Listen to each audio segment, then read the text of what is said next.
This just in.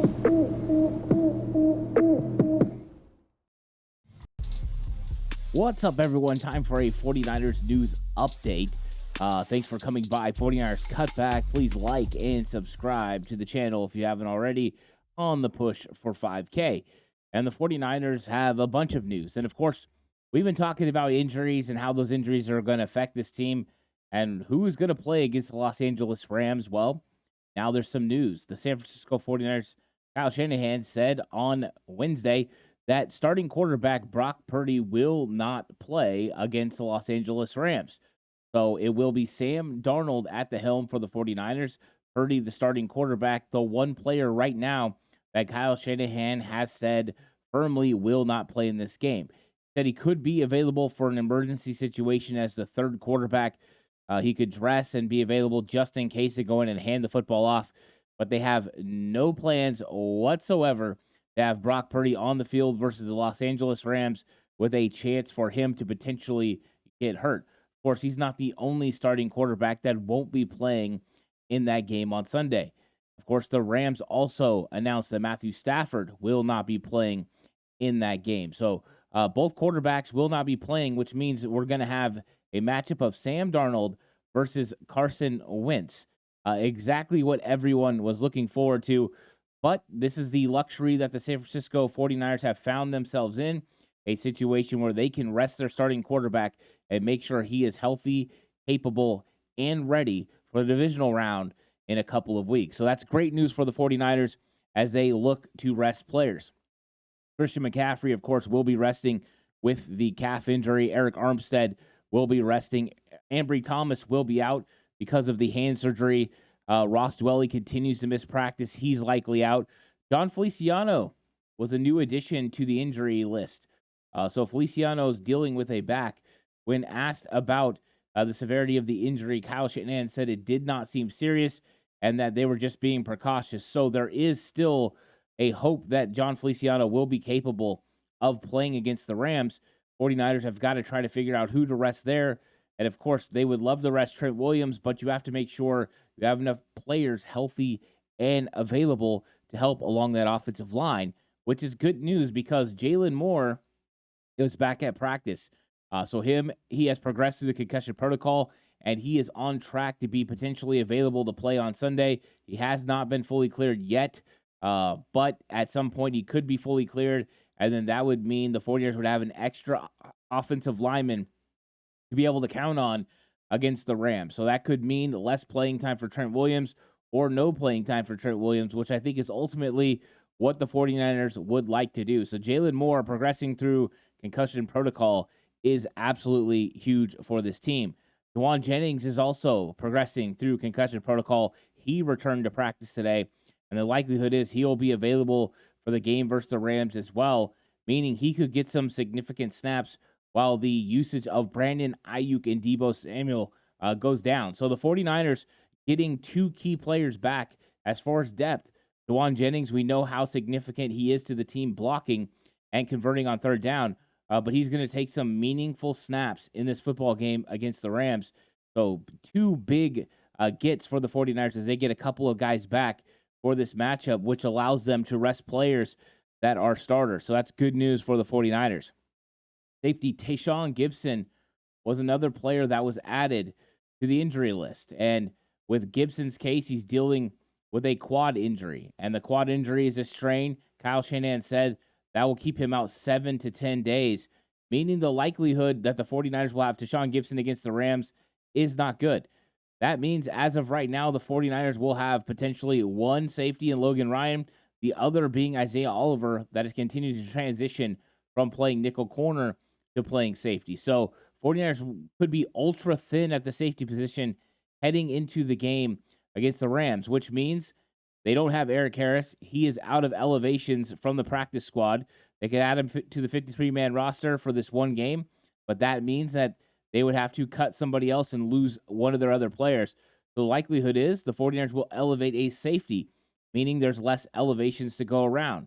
49ers would love to have an opportunity to elevate a running back without having Christian McCaffrey, But can you elevate TDP and elevate a corner because you're going to be without Ambry Thomas?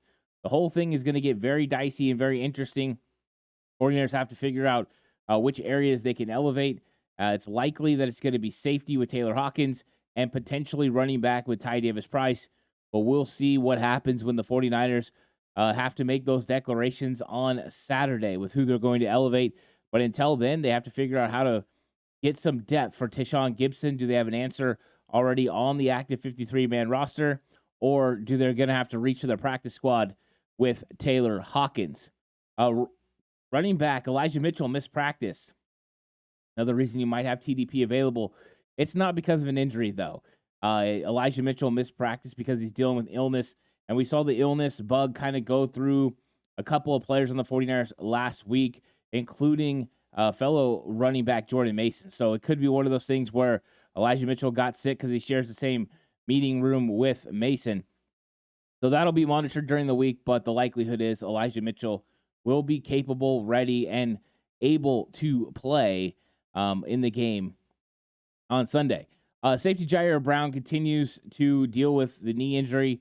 He is very unlikely to play in this game. He continues to miss practice, so it does not look like he will be available for the season finale versus the Rams, and his availability will be for the divisional round. So something to monitor when Jer Brown is going to be capable and ready to come back.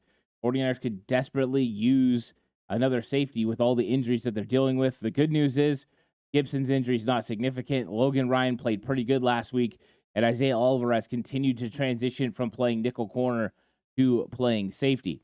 More good news, guard Aaron Banks is back and in full speed. So Banks had the week off. He was in pads last week, but they did not play him. He was there just in case of an emergency situation, and Banks got some rest. They said the toe was hurt, but it wasn't as significant as it was the first time he missed time. So Banks got some time to get ready.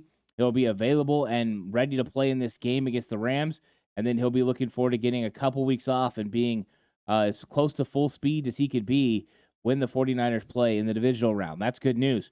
Of course, wide receiver Danny Gray is a full go. Him and Ray McLeod are both looking to get back and see if they can make an impact for the San Francisco 49ers team during the playoffs.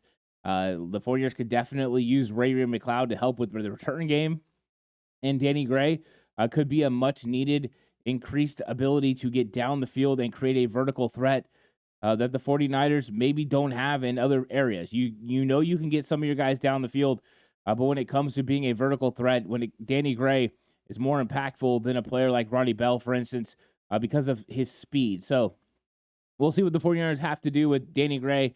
They have 2 weeks to decide. And, of course, Pro Bowl voting has been going on, and the San Francisco 49ers fans showed up in a big way. 49ers were lead vote getters in so many different positions.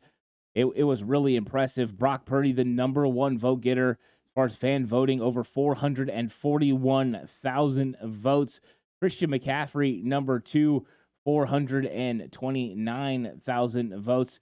And then number 4, George Kittle. But the 49ers led at almost every single position, sometimes 1 and 2.